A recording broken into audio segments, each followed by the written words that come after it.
Cuentan que Saturno, el viejo dios Cronos, tuvo un hermano mayor, Titán, que le cedió el privilegio de gobernar el mundo con una condición: que jamás tuviera descendencia. Entonces Saturno se convirtió en el terrible devorador de sus propios hijos, fruto de esta cláusula devastadora. Bienvenidos a Bitácora de Galileo, un programa de ciencia y música. Con Billy Amed, Xavi Villanueva y Hernán Bolsi.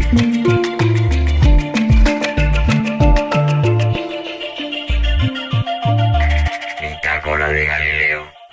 Hola, bienvenidos. ¿Qué tal, Xavi? ¿Cómo estamos? Muy buenas, señor Hernán. ¿Qué tal? ¿Cómo está usted? Muy bien, feliz de estar aquí una vez más en nuestro podcast, y tenemos también a nuestro querido Villamés de Ahí forma está. online. Exacto, en la pantallita, ¿eh? Exacto. Hola chicos, ¿cómo estáis? Aquí. Hola, ¿Qué hola a tal? todos. ¿Qué tal? Lo tenemos aquí en la distancia. ¿Está exactamente a cuántos kilómetros? 1790 kilómetros del lugar donde nos situamos en estos momentos, ¿eh? Esto es un dato patrocinado por Google Maps, que nos acaba de explicar que está a esa distancia. Y como decía mi abuela, parece que está aquí al lado. Total. Google Maps. Y parece que estamos al lado, Al lado. estamos al lado. Increíble. Vaya tela. Pero bueno, eso, las maravillas de las tecnologías y de Google, ¿no? Que Google Exacto. ya Sí, se habéis dado cuenta que ya no se dice buscar algo, es googlear No es algo. googlear ya, esto es tremendo. Sí. Ya dentro de poco la Real Academia hasta lo aceptará y sí. todo, lo de googlear. Aunque que no tengas Google, puedes googlear con el Opera o con Sí, cualquier sí, otro. es increíble. Es increíble. Exacto. Pues muy bien, estamos aquí una vez más y hoy tenemos un programa muy cargadito de cosas, bueno, para nosotros súper interesantes, como siempre. Claro. Hablamos de Saturno, Correcto, hablamos del planeta de los anillos. ya es el chulo Sí. del sistema solar. Hablamos también de... Sí, ese chulete. Sí, es el pretencioso, ¿no? El pretencioso. Favorito, sí. el favorito del Petit El Universe. enjollado, diría yo, el casi. enjollado, Saturno Exactamente. enjollado. Esto cuando hacemos Petit Univers para los niños, cuando sale Saturno es la fiesta. Sí, es una fiesta total. ¿No? Porque Sí. realmente cuesta un poquito reconocer los planetas, y como, claro, tiene esta característica tan visual, ¿no? Que lo diferencia del resto, pues mira, Enseguida es lo el conocemos. rey. También vamos a hablar de ovnis, tema que nos encanta casi más que la ciencia y la música. Bueno, por supuesto. Ovnis Forever. Y Aunque todo sea mentira, pero sí. exacto. Y en la parte musical vamos a hablar de instrumentos raros pero antiguos. Sí. No de ahora, sino instrumentos raros que... Cosas raritas. Exactamente, que friki sabía ya hace más de 100, 200, 300 y 500 años. Vaya. Y ya se acaba la canción. Me alivia saberlo. Exactamente. Se acaba nuestra canción de bienvenida de Nana, así que es el momento perfecto para dar la entrada al primer tramo de nuestro programa. Vamos a hablar de ciencia.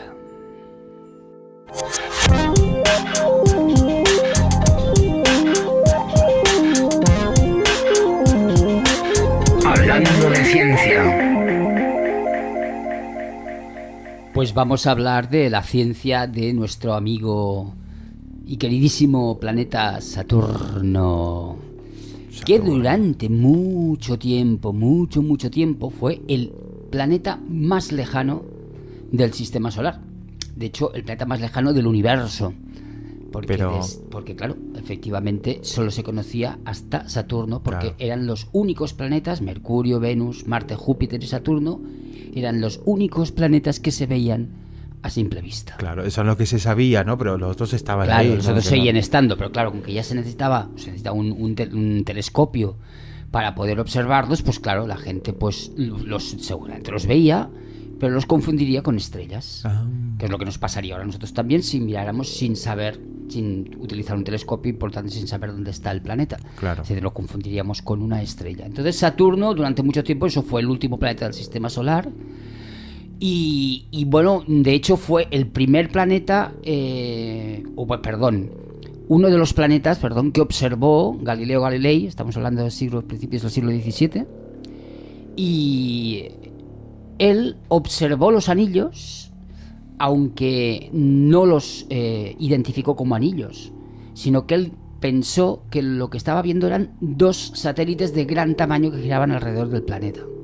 O sea, él confundió los anillos. Además, cuando él observó Saturno, lo observó muy de lado, porque el sistema de Saturno con sus anillos se va moviendo, se va balanceando, y hay veces que está como prácticamente respecto a la Tierra, prácticamente en línea, y entonces prácticamente no se ven los anillos.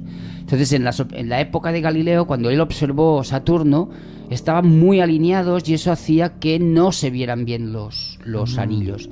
Además, claro, se cuenta que, claro, pensar que nadie se había imaginado hasta ese momento que un planeta pudiera tener anillos. Claro, con lo cual la mente depende cómo también rechazas esa idea. Claro, Igual lo claro. estás viendo, pero rechazas la idea de que no, porque es algo que te parece absolutamente rarísimo. Entonces hay que remontarse a 1654, ¿vale? Estamos hablando de unos 30 o 40 años más, que es cuando Christian Huygens descubre efectivamente los anillos, o sea, los visualiza claramente como anillos.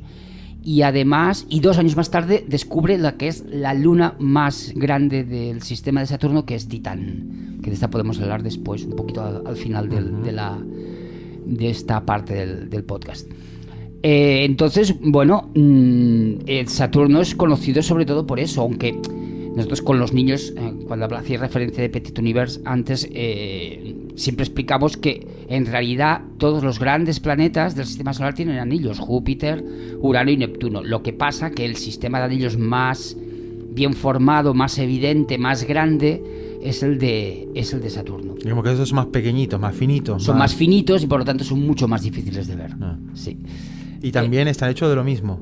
Sí, entonces es lo que iba a decir. En principio la composición están hechos de trozos de materia, de roca y de hielo, más o menos pequeños, desde milímetros de tamaño hasta unos cuantos metros, pero os tenéis que imaginar como si fuera una especie de campo de piedras que están flotando todas alrededor del planeta en el mismo plano. Y hielo, agua de hielo. ¿Eso qué decir? O sea, que hay agua. Hay agua. De hecho, se han hecho algunos cálculos, ¿vale?, que nos dicen que si se pudiera fundir toda el agua de los anillos de Saturno, podríamos llenar los océanos de la Tierra al menos 3 veces. Wow.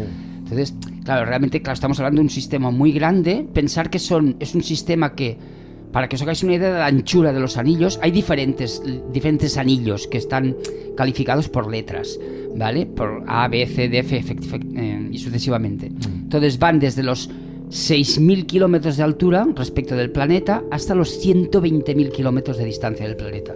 Es decir, es un sistema muy ancho y que poco a poco se va descubriendo que es muy, muy complejo, mucho más complejo de lo que se pensaba. Y esto va girando alrededor del planeta. Y esto va girando alrededor del rápido. planeta a unos 40.000 kilómetros por hora. Que esto es una barbaridad. Para que os hagáis una idea, es como si pudiéramos hacer la vuelta entera a la superficie de la Tierra en 1 hora, más o menos. Madre mía. Una barbaridad. Pero si bueno, te pilla por ahí, vamos, te hace añicos. Claro, claro.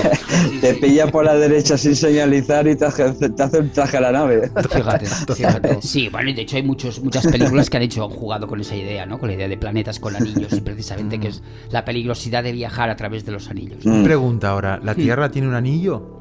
No, la Tierra parece ser que inicialmente tuvo un anillo, o algo parecido al anillo, cuando hubo la famosa colisión de un planeta más pequeño que la Tierra, y que dio origen a la Luna. Entonces, antes de que la Luna se formara, todos los restos de esa colisión salvaje y descomunal se quedaron, digamos, girando alrededor de la Tierra, formando un pequeño anillo, que después luego por gravedad se acabó uniendo para formar la Luna.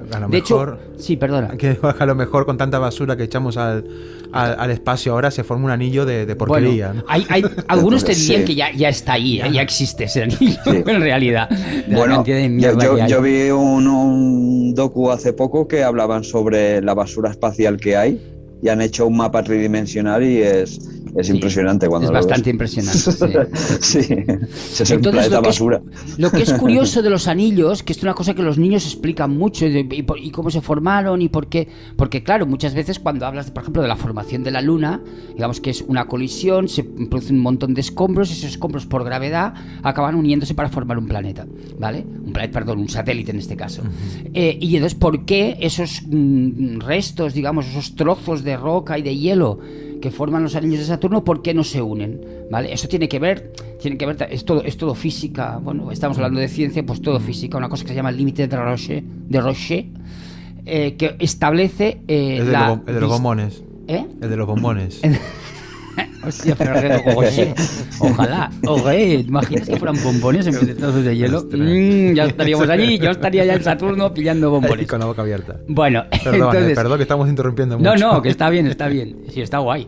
El límite de Roche es el límite a partir del cual el objeto que esté ahí no está demasiado cerca del planeta original para mantenerse de una forma cohesionada, entonces se destruye. Entonces los anillos de Saturno están por dentro de ese límite de Roche y por lo tanto no pueden unirse, claro, para formar un posible satélite. Uh-huh. Dicho esto, claro, Saturno es un planeta, o sea, aparte de sus anillos, que está muy bien, tenemos un planeta que es muy parecido a Júpiter en cuanto a composición, un poco más pequeño que Júpiter. Pero igual puedes traspasarlo. Y también puedes traspasarlo, parecería que en el núcleo podría haber un pequeño núcleo rocoso, pero en principio es todo gas o hidrógeno líquido en algunas zonas de la parte profunda del planeta. Y bueno, es un planeta muy parecido a Júpiter en el sentido que también la atmósfera está dividida en franjas, en bandas ecuatoriales, que no son tan evidentes como en Júpiter. Y para que os hagáis una idea del tamaño, pues dentro de dentro de Saturno podríamos poner pues aproximadamente unas 750 veces la Tierra. Uh-huh. ¿Vale? Es un planeta que tiene un diámetro de unas 10 veces, no llega a unas 10 veces el diámetro de la Tierra. Y entonces, bueno, pues es un planeta que es muy vistoso precisamente por eso. Es curioso además que la idea de que los anillos de Saturno tenían que estar formados por trozos pequeñitos y no por una pieza entera. Claro, tú cuando ves Saturno por primera vez desde un telescopio o cuando ves fotografías, claro, la sensación que da es que el planeta tiene así alrededor un aro. Claro. Los niños te dicen, no, es un aro. Claro, porque es una cosa, parece como una estructura sólida, ¿vale? Uh-huh. Y esto lo calculó matemáticamente Maxwell, el famoso autor de las ecuaciones de Maxwell, que son las ecuaciones del electromagnetismo, o sea, uno de los grandes de la física de todos los tiempos. Y este tío calculó que era imposible matemáticamente que hubiera un objeto sólido de esas características rodeando el planeta. Entonces, él llegó a la conclusión, a través simplemente de estudios matemáticos, llegó a la conclusión de que los anillos de Saturno estaban hechos por trozos de lo que fuera, él tampoco especificó el qué, pero trozos de materia y no por una pieza, digamos, entera en forma de anillo. Una cosa, digamos, curiosa y una de esas demostraciones de la potencia, digamos, de las herramientas matemáticas, claro. Que utilizamos los seres humanos. Algunos seres humanos. Después los inhumanos ya no se sabe. Pero nosotros más usamos la calculadora. La calculadora, correcto. Entonces Saturno, otra de las particularidades que tiene, parecido un poco a Júpiter, es que prácticamente es un sistema solar en miniatura, porque se trata del planeta principal y entonces tiene un montón de satélites girando a su alrededor. Aproximadamente en órbita estable, es decir, órbita que en principio siempre es la misma, ahora están contabilizados 82. O sea, tenemos 82 lunas girando alrededor del planeta. Y estas lunas están, o sea, más cerca del anillo, de lo que es el anillo, dentro de la zona del anillo, ¿no? Sí, algunas incluso se pasean por el anillo y de hecho hay algunas que lo que hacen es alimentar los anillos de Saturno. Alimentar. O sea, exacto, es decir, porque se dejan ir materia de su superficie y esa materia es la que va alimentando. Pensar que materia estamos hablando igual de granos de polvo, ¿eh? Claro. No hace falta que sea una cosa muy grande, claro. Pero esa materia va alimentando a algunos de los anillos de Saturno, de manera que los propios satélites son un poco como el alimento que mantiene esos anillos con una cierta cohesión. Es verdad que además, conforme se va investigando y se van enviando naves espaciales a Saturno, sondas para investigarlo más de cerca, pues se van descubriendo anillos nuevos.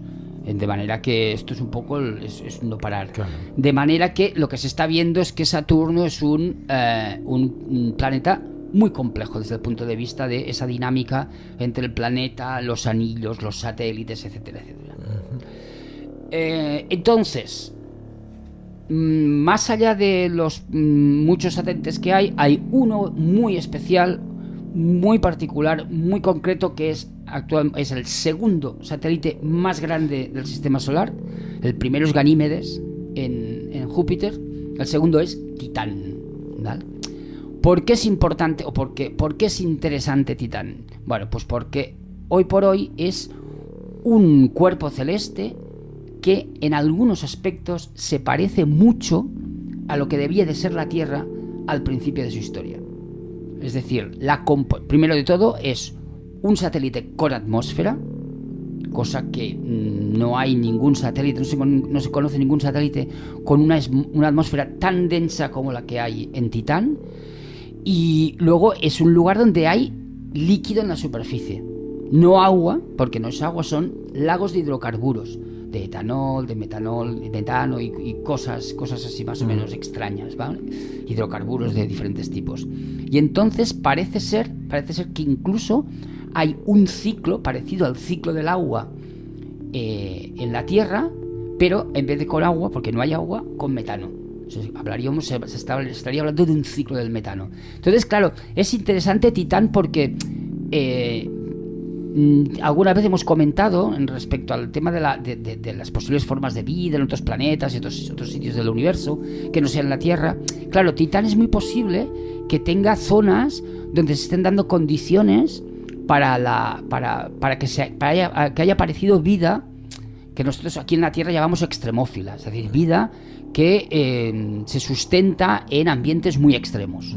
¿Vale? Entonces, pues podría ser que igual ahí se estuvieran dando procesos parecidos, similares, no sé, utilizar la palabra que queráis, a los que se debieron de dar al principio de la historia de la Tierra, que recordar no era un planeta como el que conocemos actualmente. Esto es importante, es decir, si ahora nos trasladáramos a la superficie o a la Tierra hace 4.000 millones de años, pues habría que ir con un traje y bien protegidos, porque si no nos moriríamos ipso facto, que se dice. Increíble. Sí, entonces, bueno... Me gusta mucho esa palabra... ¿Cómo era? ¿Cómo lo has dicho? Ipso facto. No, ipso facto no. Estos seres que... estos seres que viven... Extremófilos. Extremófilos se llaman. Me encanta, sí. extremófilos. Sí, extremófilos desde nuestra mirada, porque seguramente para los que viven allí en Titán, los extremófilos seremos nosotros. Claro, es que... No, para los extremófilos que viven en la Tierra, en determinadas zonas de la Tierra, nosotros somos los bichos raros. Claro. Esto de los extremófilos ha sido como una especie como de revolución en la biología en estos últimos 40-50 años. Porque, claro, no se conocía la existencia de según qué bicharracos de estos, por decirlo de alguna manera así muy popular. Pero es verdad que son microorganismos que viven en unas condiciones que hasta hace muy poco parecían impensables. Y esto da a entender que realmente la vida un poco se engancha en los lugares más increíbles y más alucinantes, ¿no? Entonces, esto da muchas alas, ya hemos comentado alguna vez en este podcast, da muchas alas para pensar que la vida pues está desparramada por un montón, no todos, por un montón de sitios de este universo tan maravillosamente grande en el que vivimos. Seguro. Qué maravilla. ¿Y cuántas lunas me has dicho que tiene? Pues de momento, o sea, contabilizadas me creo que son 150. Lo que pasa es que son lunas con una órbita estable, son 82. Y luego pensar que... ¿Por qué hay tantas lunas? De hecho, se han ido descubriendo conforme se han enviado sondas allí que las han visto, que desde la Tierra es más difícil de ver porque estamos hablando de lunas cada vez más pequeñas, que algunas incluso con formas irregulares, etcétera. Claro. Entonces, ¿y estamos hablando del sitio con más lunas del sistema solar? ¿No? Sí, ahora mismo Saturno es el planeta con más lunas del sistema solar. Algunas de ellas, por ejemplo, Encelado es una de estas lunas que seguro que más de uno habrá visto alguna fotografía, que expulsan géiseres de agua y hielo hacia el espacio. Y entonces estos géiseres también están alimentando a los anillos de Saturno. Claro, es casi como que un planeta entero a disposición y sus lunas a disposición de sus anillos, ¿no? Correcto. Eso sí que es ser, vamos, al tope de egocentrismo, ¿no? De decir, total. Me voy a poner bien guapo, cueste lo que cueste. Pues sí. Nosotros, de hecho, en el espectáculo de planetas hablamos de eso, de que Saturno es como el planeta engreído, ¿no? Porque es el que se enjolla con esos anillos maravillosos alrededor. Es el padre de Júpiter, chaval.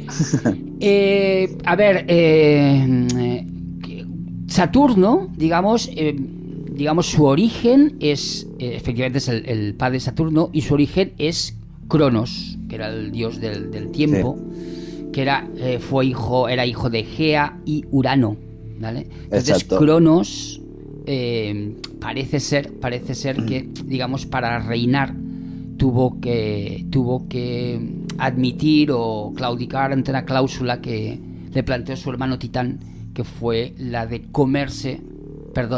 no tener descendencia. Lo de comerse venía después. O sea, le planteó no tener descendencia, y entonces eso significó, o la consecuencia de eso es que lo que hacía Cronos era comerse a sus hijos cada vez que tenía uno. En fin, yo qué sé, cada uno para gustos, oye, los colores. Y, como los hasters. Exacto. Entonces, uno de los que salió indemne o que se escapó de la jugada fue Zeus, que después sería el amigo Júpiter de los romanos, ¿vale? Entonces Zeus es el que sobrevive al padre y finalmente lo mata.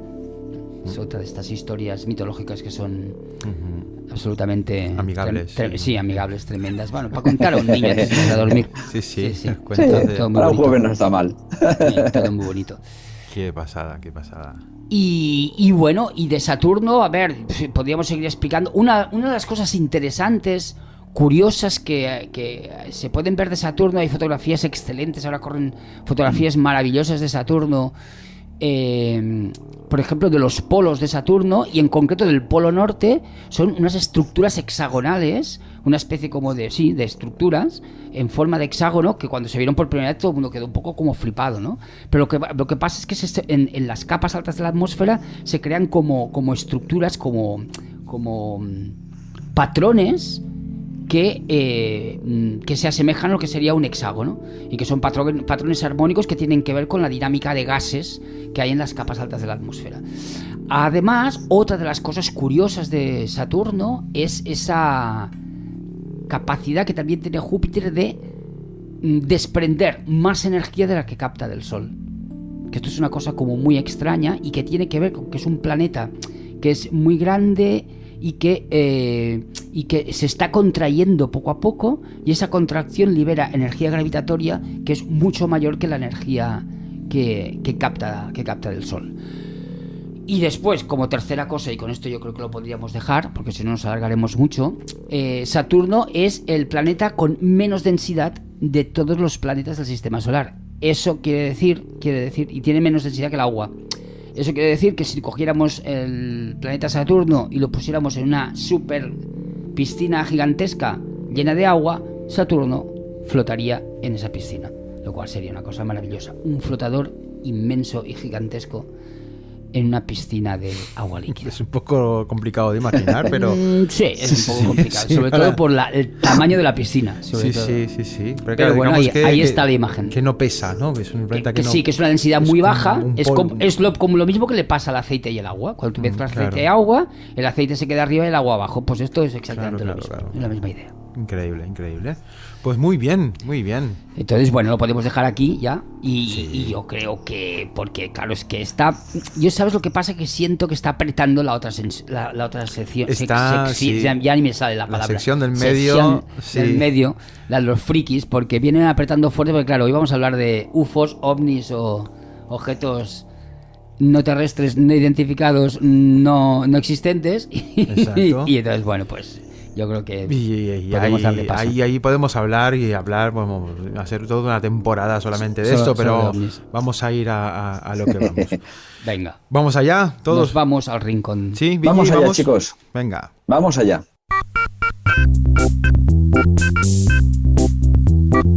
El rincón del friki.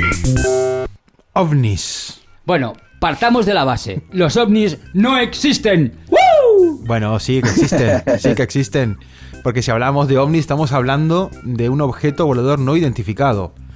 Si ya le das una procedencia, ya le estás identificando, diciendo, bueno, ¿Estamos hablando de ovnis o estamos hablando de naves extraterrestres? Ahí está. Son dos cosas muy diferentes. Me ha gustado mucho la puntualización. Muy Esto bien, es muy importante decirlo porque si decimos nave extraterrestre ya no es un ovni. Claro. Estamos identificando el objeto. Hostia, tío. Estamos hablando de ovnis, objetos que no se sabe qué son, de dónde vienen, no se sabe nada, ¿no? Por eso. Claro. O sea, no mezclemos. Esto es un error bastante común en el mundo de la ufología, pero es importante. No estamos hablando aquí de extraterrestres. Mentira, sí. Estamos hablando de extraterrestres. Sí, no. A ver, que si yo cojo y me voy, Es si no que hablas de extraterrestres me voy. Vamos a hablar de extraterrestres, pero tenemos que tener claro el concepto de que Sí, ovni no está hablando de extraterrestre, porque un ovni puede ser intraterrestre, puede ser extradimensional, Claro. puede ser muchas cosas, no solo extraterrestre, ¿no? Sí. Entonces, pues, vamos a hablar de ovnis.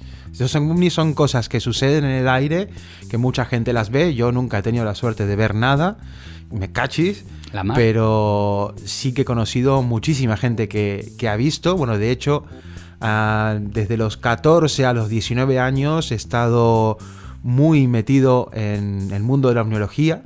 Estábamos junto a una persona, Carlos Ferguson, que coordinamos toda la información de una red que habíamos montado a nivel nacional, a nivel argentino, y otra red también a nivel de todo el continente. Era la red argentina de ovniología y la red americana de ovniología.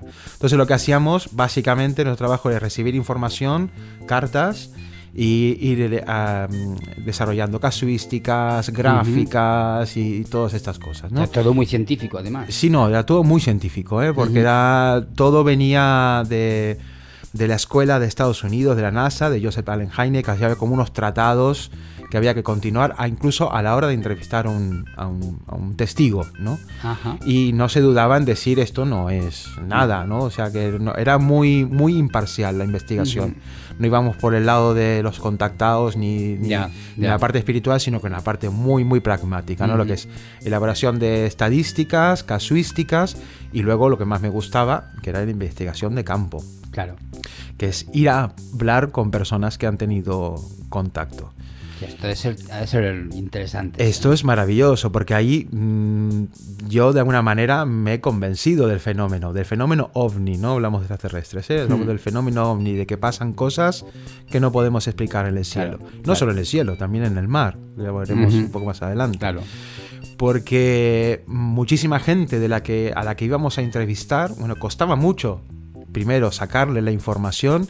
Generalmente era gente que no lo había contado casi nunca o muy poquito, y gente que lo ha contado, que lo ha llegado a contar y que le ha ido fatal la vida, que ha perdido familia, ha perdido trabajo por contar algo que le pasó, y al final pues tú dices, bueno, a lo mejor esta persona quiere ganar algo o notoriedad, lo que sea. Pues no, esta persona le ha salido el tiro por la culata porque le ha ido fatal. Y mucha gente incluso queda con traumas y con miedos. Sí. O sea que es todo un mundo ahí que no es el que más se ve, pero el que está ahí. Claro, esto es verdad. Además ha estado bien que hicieras esta distinción, porque es verdad que en general, a nivel popular, el ovni siempre se identifica con extraterrestre. Es verdad, esto es cierto. Y luego es verdad que hay un montón, hay cosas, hay efectos o fenómenos que se ven a nivel, digamos, del cielo, a nivel de la naturaleza, que bueno, que son difícilmente explicables y que están ahí, que los científicos lo están investigando, y algunas cosas ya se saben por qué son, y muchos casos ovni al final acaban siendo el 99%. Claro. Entonces, lo que pasa que me ha hecho gracia, porque ahora me has hecho recordar, claro, tú tuviste ese pasado de joven, yo también. Déjame contar nada muy rápido, porque si no nos alargamos. Por favor. Es que es muy divertido, porque ahora me ha venido a la cabeza. Yo también tuve mi época. ¿Cuántas luces has visto, Xavi? No, yo luces no he visto ninguna. O sea, pero ninguna, ni la de un avión. Bueno, la de avión sí, pero para exagerar, digamos. Pero yo recuerdo, yo era lector de una revista mítica de este país, que era el Karma 7. Cuidado con el Karma 7, porque no era cualquier cosa. Y entonces allí se publicaba todo y más. Y yo recuerdo perfectamente que durante un tiempo estuvieron publicando gente de una institución que, atención, y ahora se me ha quedado hasta el nombre, mira que se llamaba el Instituto Peruano de Relaciones Interplanetarias. Sixto Paz. El IPRI. Toma. IPRI se llamaba, ¿vale? Estos tíos aseguraban que en el año 1986 iban a venir los extraterrestres y se iban a llevar a un grupo de escogidos de la Tierra porque esto se iba a la mierda. De esto hay muchísimo. Vale. Claro, yo con mis 13 años debía tener, 14 como mucho, más tonto con un ajo porro, pobre de mí. Pues yo dije, hostia, tal, voy a ser bueno para ver si se me llevan. Por supuesto, llegó el año 1986 y no solo no vinieron los extraterrestres, sino que yo en el año 1986 hice la mili en Madrid. O sea, nada que ver con el universo de los extraterrestres. Y no era nada bueno, por lo que veo. Aunque los militares parecieran extraterrestres, no eran extraterrestres. Eran humanos, muy humanos y algunos muy zumbaos. Claro que sí, claro que sí. Yo sí tuve una visión de objetos extraños en Mallorca cuando tenía unos 16, 17 años. ¿Ah, sí? No solo yo, sino un montón de gente. Al día siguiente salió en el periódico, de hecho. Sí, en la zona del Galachor. Sí, antes se hacían los rallies por allí, y la noche antes de los rallies nosotros nos íbamos a ver los entrenamientos, ¿no? La noche anterior. Nos quedábamos a dormir allí, en la montaña. Y esa noche, pues eso, vimos unas luces pequeñitas que se movían no con normalidad. Eran solo luces blancas. Y al cabo de un rato, detrás de esas luces blancas apareció como una especie de triángulo de color. Pero así, toda la cena duró como unos 10 minutos. Y al día siguiente vimos en el periódico que un mogollón de testigos en la costa de Andratx y en toda esa zona de ahí del Galachor, Galilea y pues Punyent y tal, habían visto pues luces que entraban y salían del mar. No, yo no lo vi eso, yo solo vi esas luces en el cielo porque estaba en la montaña, no tenía el mar, pero en el periódico salió que mucha gente había visto objetos luminosos entrando y saliendo del mar. Son de los mejores casos, ¿no? Los casos que están apoyados por muchos testigos. Sí. Incluso hay casos que están apoyados por testigos de gran calidad. En Argentina ha habido un caso en Bariloche, no me preguntes el año porque sé que me matar para los años, pero sí que es un avistamiento en el que ha estado involucrado tanto la torre de control como un avión de Aerolíneas Argentinas pilotada por dos pilotos, obviamente, que tuvieron este encuentro, y aparte un avión detrás de Gendarmería Nacional, que es como el Ejército del Aire, que también, y gente desde el suelo, coches, o sea, gente desde tierra. Y es uno de los casos más famosos. Y este hombre sí que por salir en la tele y darle base a este tema, pues le ha ido fatal, ha perdido trabajo, alguno ha desaparecido, gendarmes, ha habido muchísima movida con esto. Pero son los casos más potentes, lo que se han visto por mucha gente. Es verdad que hay muchas... No, sí, perdona. No, aquí en España hay un caso muy famoso que todos supongo que lo habéis escuchado, que es el caso Manises. Sí, el caso Manises, hombre, por supuesto. Del piloto de Iberia que estaba acojonado con el tío de la torre de control de Manises de Valencia. Es muy interesante. Estos casos son los que te hacen ver y decir, bueno, mira, algo pasa. Esto, y mira, que hablabas antes de ovnis que se meten en el mar. Nosotros hacíamos mucho también conferencias. Bueno, básicamente las daba Carlos y yo estaba con las diapositivas. Mira, tiempo de diapositivas, ¿eh? Estamos hablando ya de hace 1000 millones de años. Que no estuvieran movidas para arriba, para abajo, tenerlas, bueno, todo un trabajo. Que no salieran al revés. Hablábamos de ovnis, hablábamos de sextas también, mucho de sextas, concienciando sobre el tema de las sextas, que allí hay muchísima cantidad. Claro. Y en las que hacíamos de ovni, claro, se juntaban en la biblioteca pública ahí de mi ciudad natal, de Mar del Plata. Y claro, Mar del Plata es una ciudad marinera, de pesca, ¿no? Hay mucho pescador ahí. Y muchas veces, dábamos muchísimas charlas, muchísimas conferencias de estas. Y siempre aparecía alguien, ¿no? Que decía que nunca había contado esto a nadie, la primera vez que lo cuenta, que claro, en ese entorno donde está todo el mundo hablando y se empieza a soltar uno, soltar otro, pues encuentran el espacio para poder contarlo. Correcto. Y no te puedes imaginar la cantidad de veces que ha salido una persona, un marinero, decir, mira, yo esto no lo he contado nunca, pero he visto un montón de veces entrar luces al agua y salir. Y eso te lo contaba un tío, y luego otro, en otro, y que era un clásico. Cuando levantabas un tío, cuando veías levantar un hombre ahí con pista de vez, ya sabía lo que iba a decir, que iba a contar este caso de... Y se ve que es algo que sucedía muchísimo, pero que no se contaba tampoco tanto. Y nosotros, pues algo tiene que pasar, porque no puede ser que vaya viniendo gente aquí y diciendo, no, esto no lo cuento, pero mira, ha pasado esto.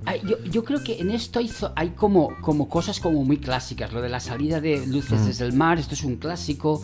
Luego lo que decía Billy antes en el Galatzó, toda la zona de Tramuntana es una zona muy conocida de avistamiento de objetos. Sí, hay como una especie de triángulo a las Bermudas. Toda la zona de Sóller y todo aquello, ahí está lleno de gente que ha visto un montón de cosas. Luego, por ejemplo, en Cataluña es un clásico Montserrat, la montaña de Montserrat, como un lugar también como de poder o de energía, no sé qué tal. Bueno, hay que decir que en Mallorca, el Galatzor, es una montaña importante porque no hay ninguna avioneta ni ninguna cosa que vuele que cruce por encima. Ya. El Galatzó estamos hablando que es una zona de Mallorca. No, es un pico. Sí. Pico Galatzó. Pico Galatzó. Es un pico. Sí. Porque, por lo visto, interfiere mucho en los instrumentos de navegación de los aviones, porque tiene mucho magnetismo esa montaña. Y de hecho, hay como una especie de cementerio prehistórico allí en el Galatzor. No tengo ni idea. Y muchos, desde generaciones anteriores, puedes escuchar a pescadores del puerto de Andratx y de toda esa zona de allí decir que se oyen sonidos metálicos desde dentro del agua. Pero desde años, ¿eh? Sí, de hecho hay grabaciones y no es el único sitio del mundo. Hay muchos sitios. Es verdad, hay grabaciones. Y yo en Argentina tenemos en Córdoba el Cerro Uritorco, es un sitio que pasa exactamente lo mismo. Un sitio con un magnetismo bestial en el que incluso se decía que había una ciudad extraterrestre o intraterrestre llamada Erque. Y bueno, al final se montó un turismo y allí iba la gente a intentar contactar y tal. Y claro, y todo lo que se genera alrededor al final se termina ensuciando lo que es la experiencia. Claro. Es igual que hay Nuevo México, que hay todos estos chiringuitos de aliens por todas partes, que vamos... Ahí tenemos que hacer un podcast deben ser un día. súper divertidos, pero claro, desmerecen a lo que puede tener algo de realidad, ¿no? Claro. Bueno, esto conecta un poco con esto que decías ahora de algo dentro de la Tierra, con esa idea del tierrahuequismo, ¿no? Está el tierraplanismo y luego está el tierrahuequis,mo, que no sé si lo hemos comentado alguna vez aquí, que es esa idea de que la Tierra en realidad es un planeta que está hueco y que dentro hay pues también montañas, que incluso hay quien dice que hay dinosaurios. Hasta un sol. Un sol que sería el núcleo del planeta, que funcionaría como sol y que incluso pues hay seres humanos viviendo dentro del planeta. Una cosa absolutamente maravillosa, que desde el punto de vista como idea, digamos fantasiosa, guay, pero bueno, en fin, desde el punto de vista, digamos, de la ciencia, un poco... A mí me gustaría más que siguiesen los dinosaurios ahí abajo, que no haya... Bueno, imagínate. Serían como dos evoluciones diferentes, ¿no? Claro. Que sería lo más lógico, ¿no? Si están, pues los dinosaurios siguen por ahí abajo, ¿no? Que no les ha pasado nada con la nube... Se escondieron todos por por una cueva, ¿no? Se metieron todos por una cueva. Por aquí. El mundo perdido. Sí que es verdad que, por ejemplo, yo soy muy escéptico en el tema de que vengan extraterrestres a la Tierra. ¿Por qué? ¿Sabes? O sea, se van a tomar... Si los hubiera, ¿por qué se van a tomar la molestia de venir aquí? Vamos, yo pasaría de largo si fuera extraterrestre. Bueno, pero eso es una visión desde el punto de vista tuyo de humano. Pero alguien que quiere investigar el universo, pues no sí, pero sí que creo, porque se han visto, ¿sabes? Y hay gente que da su testimonio, ¿sabes? Yo tenía un vecino mío que era piloto de Iberia y cuando le preguntaba sobre el tema me decía, constantemente vemos objetos no identificados y que la torre no sabe lo que es, ¿sabes? O sea, que muy formada, no sé, algo debe haber más allá de la nave con forma de platillo y tal, ¿sabes? Yo creo que sí que algo debe haber, no sé qué, ¿sabes? Pero claro, es difícil dar una verdad a esto, ¿no? Es complicado identificar el objeto, ¿no? Ya estamos hablando de algo que no sabemos qué está, ya darle procedencia y todo eso ya es pues un poco hijo de lucubrar, ¿no? Con tu mente. Pero que suceden cosas, para mí no cabe ninguna duda. Y la prueba, bueno, lo has dicho, ¿no? Hay gente muy preparada que habla, que cuenta sobre ello, arquitectos, policías, de todo, abogados, de todo. Pero a mí el caso que más me impactó era de una persona que su único trabajo era llevar el ganado encima de la montaña. Una persona que ni siquiera sabía qué edad tenía. Una persona que no sabía ni leer ni escribir. Una persona que no ha visto un portaaviones, que no ha visto nada. Y esta persona, ¿cómo te cuenta su experiencia sin hablar de extraterrestres? Porque su mente no hay lugar para imaginar algo así, ¿no? Ni se lo pasa por la cabeza. Nada.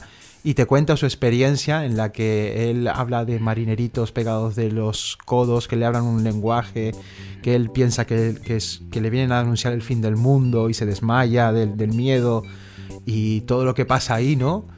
Y pues ahí te das cuenta, es que ahí algo pasa, ¿no? Por tanto, de una persona muy, muy preparada como una persona que no tiene ninguna preparación y que te lo ofrece de una manera tan pura. Y luego tenemos la más fiel prueba, es que tenemos gobiernos invirtiendo muchísimo dinero, creando unidades específicas para investigar estas cosas. Tenemos Estados Unidos. Incluso hemos tenido en los congresos de Mar del Plata, hemos tenido gente de Uruguay, de la Fuerza Aérea de Uruguay, de una división especial encargada de investigar todas estas cositas. Sí, últimamente están saliendo además un montón de ex militares de estos que trabajaron en cosas de estas, contando cosas que ahora pueden contar porque les quedan poco tiempo de vida, básicamente. Y cuentan cosas que realmente, no sé si están flipados o no, pero si lo que cuentan es verdad es para flipar, desde luego.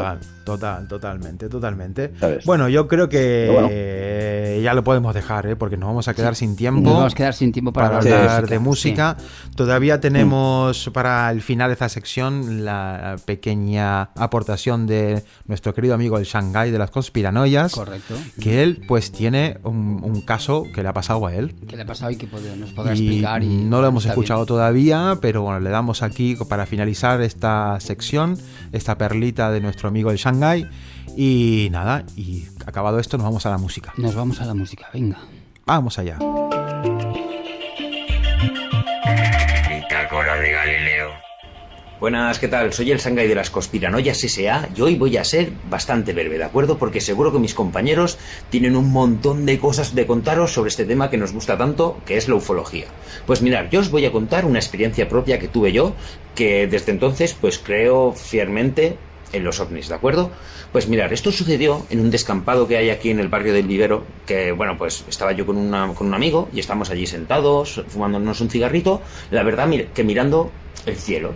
Y llevábamos un rato mirando una estrella, pero bastante rato, y de repente, o lo que creíamos que era una estrella, empieza a moverse, pero hacia adelante, empieza a avanzar y yo, ostras, pero Nico, mira eso, y empieza a moverse para arriba, para abajo, y nosotros, pero si llevábamos como 5 o 10 minutos mirando ese punto y no se movía, pues echamos a correr detrás de ella, ahí como si algo nos llamara. La verdad que empezamos a correr detrás de la luz, y hubo un momento pues ya que nos habíamos cansado y la perdimos de vista, y estábamos allí, ostras, Nico, tío, que estamos alucinando.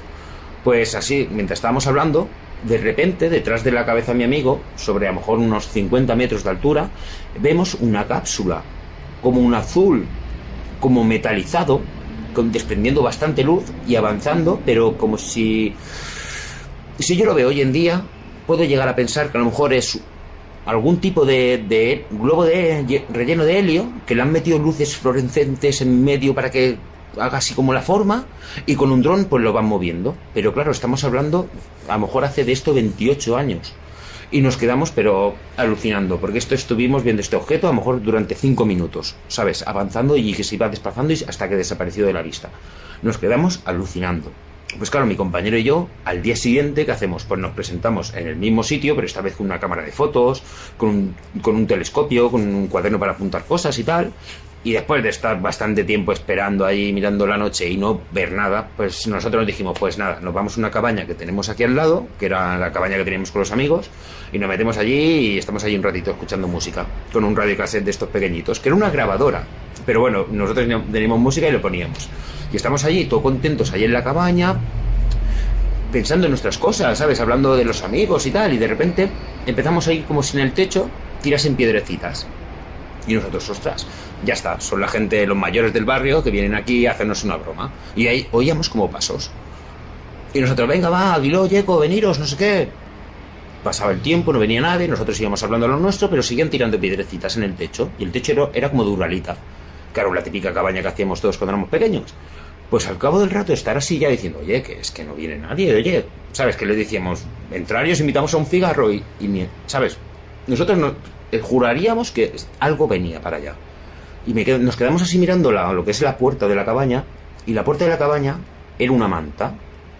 Y en el techo pues estaba sujeta con unas piedras y era una manta de estas gruesas que la utilizamos allí como si fuese una cortina.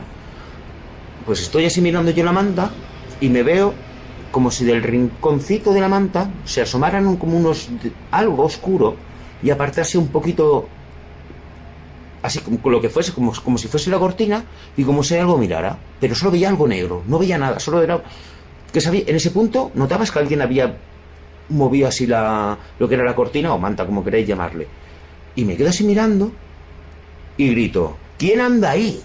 Pues no había terminado de decir ¿quién anda ahí? Y pegó una ráfaga de viento que pegó contra el techo de la cabaña, que estuvo la manta así moviéndose, que nosotros estábamos alucinando con las 2 o 3 velas que teníamos allí puestas, ahí que se apagaron y se quedó uno en marcha. De repente la manta baja para abajo, nos miramos, mira, pies para qué os quiero, salimos corriendo de la cabaña, nos quedamos así como diciendo, ¿quién hay ahí? No había nadie, no había ni una ráfaga de viento, era una noche de verano espectacular. Y nosotros, ¿pero qué acaba de pasar? Y nos fuimos andando hacia afuera, estaba metido como, digamos, en una casa abandonada que hay allí, digamos, en el vivero, pues nosotros estábamos en el jardín. Pues se nos metió en la cabeza que teníamos de irnos de allí, pero sin correr, hasta salir del jardín. Y nos fuimos andando, y fue algo impresionante. Nosotros nos fuimos para casa, blancos, y yo me acuerdo que cogí un cuaderno, me puse a apuntar lo que había sucedido, porque yo había leído en alguna revista por ahí que a veces hay gente que a lo mejor es abducida o a lo mejor tienen contacto con algún ser extraterrestre, dicen, ¿sabes? Yo no doy al 100%, y que luego al día siguiente cuando se van a dormir, como si le hiciesen un borrado de memoria, en plan hay Men in Black, y se olvidan de lo que han visto. Pues yo me dejé escrito todo lo que había visto, incluso dibujé el supuesto ovni que vimos, por si me hacían esto. ¿Sabéis? Yo tenía 14, 15 años. Ya os digo que al día siguiente cuando me desperté me fui a mirar y digo, sí, me acuerdo de todo. Y eso es la experiencia que a mí me hizo creer en esto al 100%. Digamos que se puede casi decir que tuvimos una experiencia del tercer tipo. O como, bueno, tercer tipo ya sabéis que es cuando, digamos, tienes como interactúas, digamos, con seres extraterrestres, ¿de acuerdo? Por eso la película Encuentros en la tercera fase, esta del Spielberg tan famosa, buenísima, si no la habéis visto, por favor, mirar esa película, pues se llama así, Encuentros en la tercera fase, porque ya tienen contacto con los extraterrestres. Que bueno, fuera de España creo que fue llamada contactos del tercer tipo. Pero bueno, esto ya es otra historia. Chicos, yo quería compartir esto con vosotros. Espero que no penséis que estoy muy loco. Yo sé lo que vi, mi compañero está para verificarlo. Y nada, espero que hayáis disfrutado con esta pequeña historia, y pequeña y breve, ¿de acuerdo? Venga, se os quiere mucho y nos vemos otro día. Un abrazo de las conspiranoias S.A.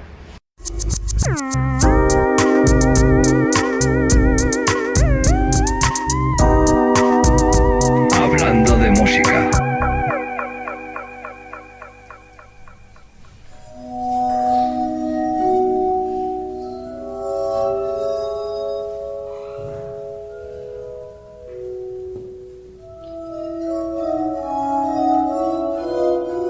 Estamos escuchando el Glass Armónica. Sí, o armónica de cristal, armónica de vidrio, arpa de vidrio. Exactamente. Diferentes nombres y alguna diferencia.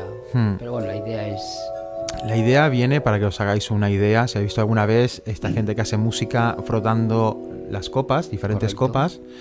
Esto es como un instrumento creado para eso, ¿no? Si nos imaginamos una antigua máquina de coser, sí, ¿no? Con los pies que vas dando, eso va girando, y podríamos decir que tenemos un palo horizontal en el que por el centro están unidos diferentes cuencos de diferentes tamaños. Platos, en realidad son. Sin platos, sí, platos, exactamente, sí, platos exactamente. De cristal de diferentes tamaños. Exactamente. Más o menos superpuestos. Exactamente. Hay como diferentes formas, ¿no? Hay unos que son de tubitos, hay otros que son, pero sí, básicamente es eso. No está girando, entonces tú al apoyar el dedo, pues... Dedos humedecidos además. Exactamente, mojados, exactamente. Sí, bueno, suena esto, ¿no? Y aquí puedes hacer acordes y todas estas cosas. ¿No, Billy? Yo si me equivoco, me corriges, ¿eh? Sí, básicamente es lo que tú has dicho, como si fuera el mueble de una máquina de coser, más largo, y unos boles y platos superpuestos de grande a pequeño, con una rueda que giraba, que iba conectada a un pedal con el que iba girando esos platos y boles. Y con los dedos, pues humedecidos, pues se iban friccionando esos diferentes tamaños de platos. Claro, esto es un poco... Al friccionarlos, pues salen diferentes notas. Claro, es una versión, digamos, un poco más sofisticada de lo que sería el original, o el que todo el mundo más o menos recuerda haber visto, que es el de las copas, que son todo copas iguales, pero que se diferencian por la cantidad de líquido, y en función de la cantidad de líquido suena una nota u otra. Y entonces se tocan de hecho, friccionando, está inspirado en eso. Friccionando el borde de la taza, de la copa, entonces suena una música u otra. Esto, para que os hagáis una idea, nada más nada menos que Mozart tiene alguna pieza para arpa de cristal, que eran piezas menores, también es verdad, porque parece ser que no tuvo un éxito demasiado arrollador, ¿no? No, de hecho, su inventor, que fue Benjamin Franklin, sobre el año 1762, un año antes de que lo inventara, estuvo viendo un concierto en Cambridge, en Inglaterra, de copas de vino. Y entonces, al año siguiente, pues presentó el instrumento, que viene a ser como las copas de vino, pero motorizado de alguna manera. Claro. Y es un sonido muy especial porque, claro, es un sonido que no tenemos como un piano, no tenemos un ataque, la primera nota que predomine, casi todos son armónicos. Ajá. ¿No? Son su nota principal, casi y todo es como muy, muy, muy suave. Claro, una leyenda que hay sobre este instrumento, que luego hablaremos de estos instrumentos también, es que volvía locos a sus intérpretes. Pues sí, eso decían que era la combinación de armónicos hacía que la gente se volviera loca. Luego se descubrió que lo que pasaba es que al tocar las copas o los platos, estos platos de vidrio, de cristal, tenían en su composición plomo. Y ese plomo lo que hacía era envenenar.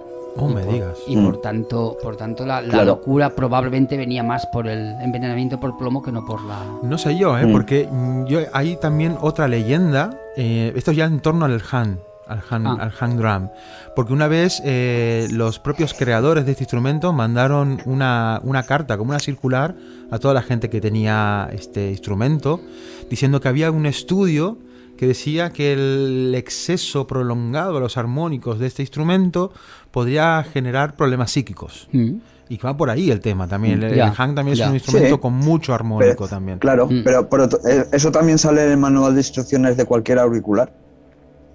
Claro. Por ejemplo, ¿sabes? O sea, la exposición prolongada a un sonido constante, o a un tipo de sonido constante, como puede ser un... o, ¿sabes? Pues claro, físicamente lo recibe el cuerpo, lo procesa el cerebro, claro. Totalmente. Surge un agotamiento con eso, claro. Bueno, y esto lo deberían decir también de determinadas piezas, por ejemplo, de reggaetón, que escucharlas más de 2 veces o 3 veces, eso produce algún tipo de... No, bueno, ya escucharlas una vez ya tal, pero bueno. Algún tipo de disfunción mental y no sé de qué más. Bueno, ya estamos escuchando de fondo, ya hemos cambiado, no estamos en el Glas Armónica, estamos en el Ondas Martenot. Martenot, ¿no? Martenot. ¿Cómo se dice, Billy? Martenot, eso.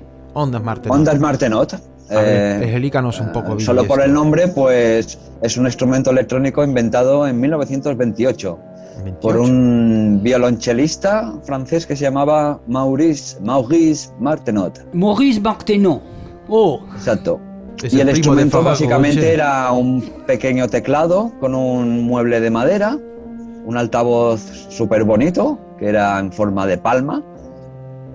Y básicamente la manera de tocarlo es introduciendo el dedo índice de la mano dentro de un anillo metálico, y ese anillo va conectado con unos cables a los lados, y cuando tú mueves ese anillo por encima del teclado, bueno, en realidad es por debajo del teclado, digamos paralelamente, porque también tiene teclas, también lo puedes tocar con teclas. Pero con el anillo puedes hacer glissandos. Vendría a ser un poco, la gente muchas veces lo confunde con el sonido del theremin, el Ondas Martenot. Entonces es un instrumento también que es un teclado que podía hacer glissandos, que en la época, pues claro, en 1928 era la bomba. La bomba, ¿no? Si seas glissando eres que eras moderno. Sí, claro, sí, todo va por modas, claro. Solamente lo podían hacer los violines, por ejemplo, eso. Las ondas Martenot, estas se utilizaron mucho en música clásica, digamos, de después, después de la Segunda Guerra Mundial, lo que es, bueno, se llama música culta o clásica. Exacto, este compositor francés que nos gusta a ambos, como el Olivier Messiaen, por ejemplo, es un claro exponente del Ondas Martenot. Que, bueno, cuando hacía música académica, pues destacó este instrumento por hacer varias piezas muy, muy bonitas con el instrumento el Olivier Messiaen. Uno de mis preferidos. Ahora también. Los estamos escuchando de fondo y parece como un theremin cuando tú le pones un efecto o algo esto que distorsiona un poco el sonido, pero sí es como un...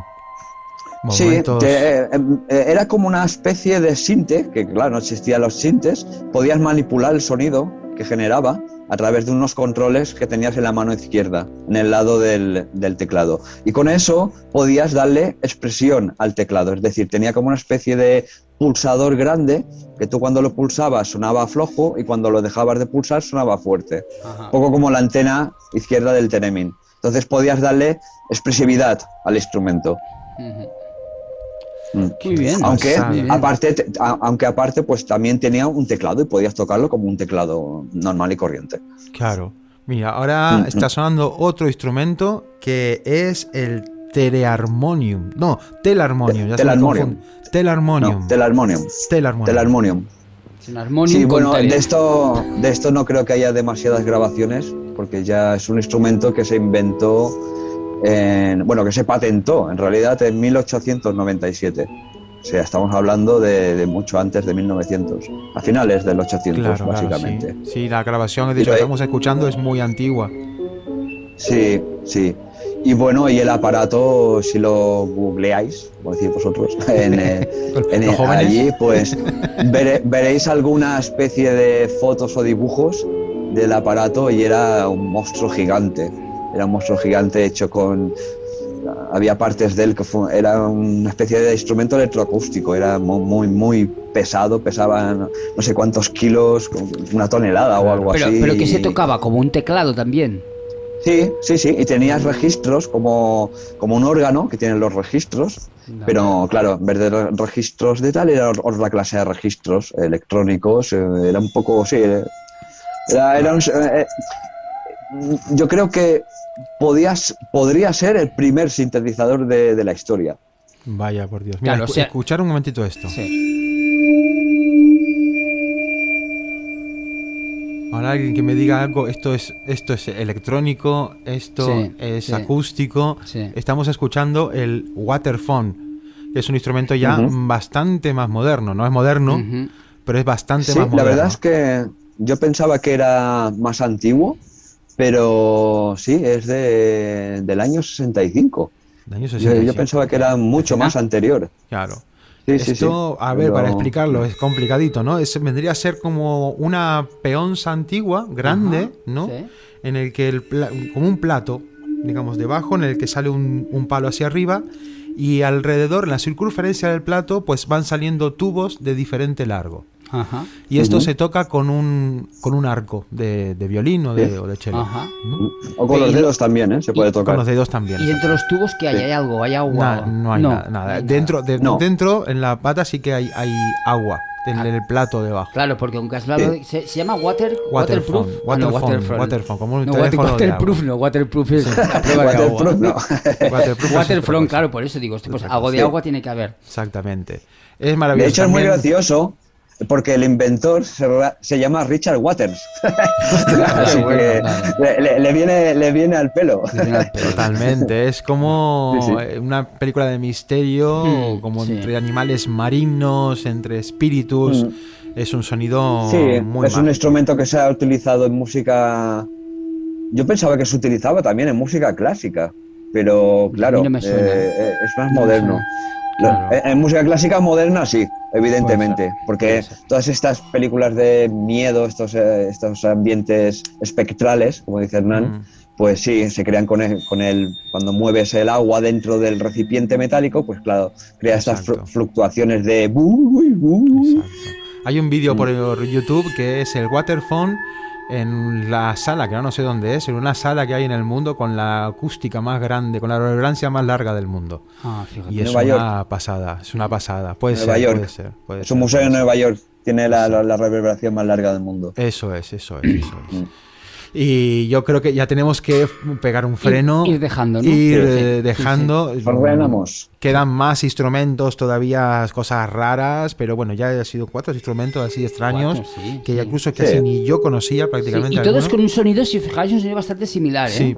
Todo suena un poquito más o menos parecido. ¿Ha sido casualidad? Que sería difícil de saber que es una cosa y que... Podría montar una banda con todos esos instrumentos y sonaría una música interesante. Y así, igual volveríamos locos a todo el mundo, ¿no? Sí, la primera nosotros. Me metería a todos en la cárcel. Pero bueno. Nosotros. Y nada, ya nos despedimos de la sección y encaramos el final, exactamente. Y vamos a decir poco. ¿Qué tenemos en el próximo programa? Pues nada, el próximo programa seguimos nuestro viaje, nos vamos de Saturno, haremos el salto hacia Urano, ¿vale? Hacia el siguiente planeta ya, el planeta descubierto hace relativamente poco. Y bueno, y hablaremos de lo poco que se puede hablar de Urano, porque en realidad Urano es uno de los planetas como más desconocidos, porque digamos que las naves más cercanas que pasaron por Urano, que pasaron más cerca de Urano, fueron las Voyager, y poquito más. Luego toda la información que tenemos es sobre a través de observaciones desde el telescopio espacial, sobre todo, y por tanto, bueno, intentaremos explicar un poquito las 4 cositas que se saben del planeta. Y tiene sus lunas y tal, también Urano, ¿no? También tiene sus lunas y es un planeta que, bueno, ya veremos que tiene también sus particularidades, pero ya digo que es de los planetas desconocidos del sistema solar. Qué bien. Para el Rincón del Friki vamos a hablar de un tema muy interesante y muy controversial que se titula Los 432 hercios. Todo un temazo. Esto es locura aquí va a haber hostias a Malporro. Tremendo. Sí, yo estoy haciendo esto, pero no tengo ni idea de lo que están hablando. Pero bueno, mola. Y en la parte musical vamos a hablar de cuencos tibetanos. Esto sí que mola. Esto mola un montonazo. Pero bueno, eso, dejamos todo el contenido para el próximo programa y nos vamos, que estamos pasando 10 pueblos ya. Chao. Nos vemos hasta la siguiente. Chao.